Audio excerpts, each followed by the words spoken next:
Who is next? Are you ready? Yes? Anybody? Anybody? Excellent. Excellent. Let's have a big hand, please.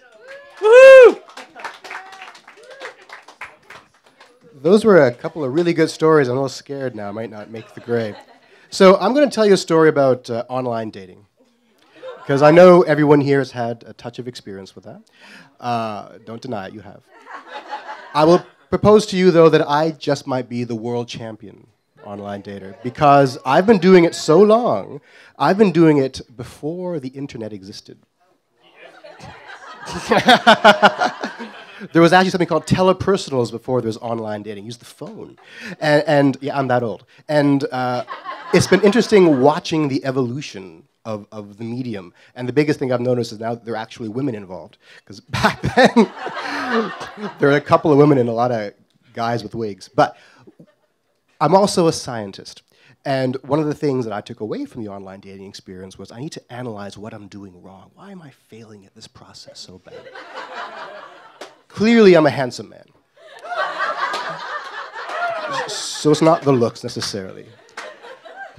So I started analyzing it deeply, and I'm looking for flaws in me and flaws in the other process. I started actually, there's a couple of asides I'm going to tell you before I get into the actual story. First aside is I started creating a blog post that I'll never publish, right, about the things that I find problematic in women's profiles.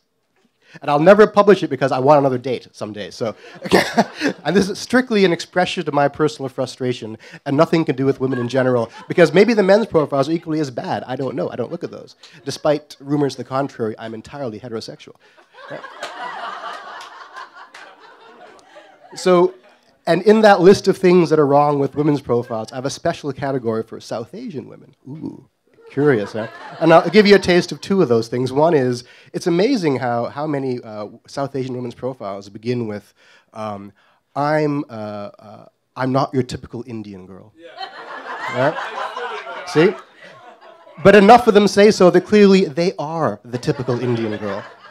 And the second thing is, I'm the perfect blend of East and West, which I always think puts you somewhere in the Pacific Ocean. I never really understood how that worked. So as I started this scientific process, I did a Plenty of Fish sample search for all the women in Canada who claimed to have PhDs at anything. And I found half of them were under 25. So clearly they're lying, right? Half of the ones that weren't under 25 spelled incorrectly the thing they claimed to have a PhD in. Most commonly psychology, right? with a silent Q in there. I don't know how that works.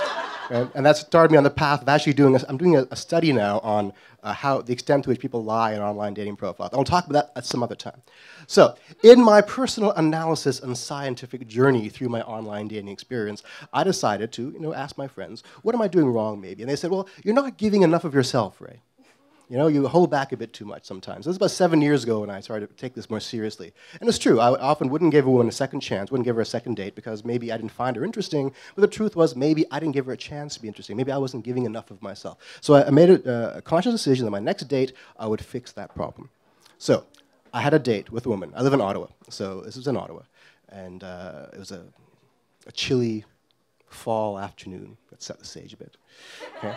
And I met up with her, and I made a conscious decision again. I'm going to give this my all. I'm going to be honest and deep and profound. So we're walking down Elgin Street past the National Arts Centre, and she asked me, she says, do you like opera? Ah, opera. Here is my chance to give of myself, because I have a long and storied relationship with opera. Okay, because I come from South, much like Anil, I'm from Guyana as well, and we came from South America, rice farming village, and this idea of being exposed to high culture was new to me as a child. I was very curious about it. How do people enjoy the strange singing with the deep voices and the powerful large women bellowing out song? I don't understand.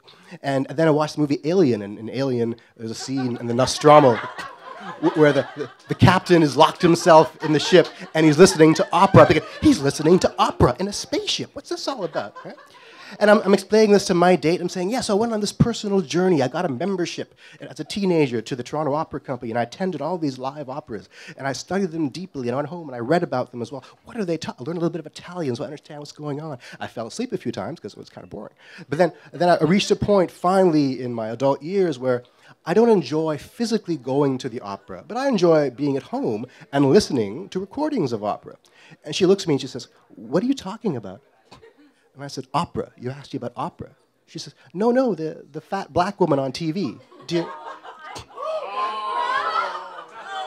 This is a true story. There was no second date. Thank you.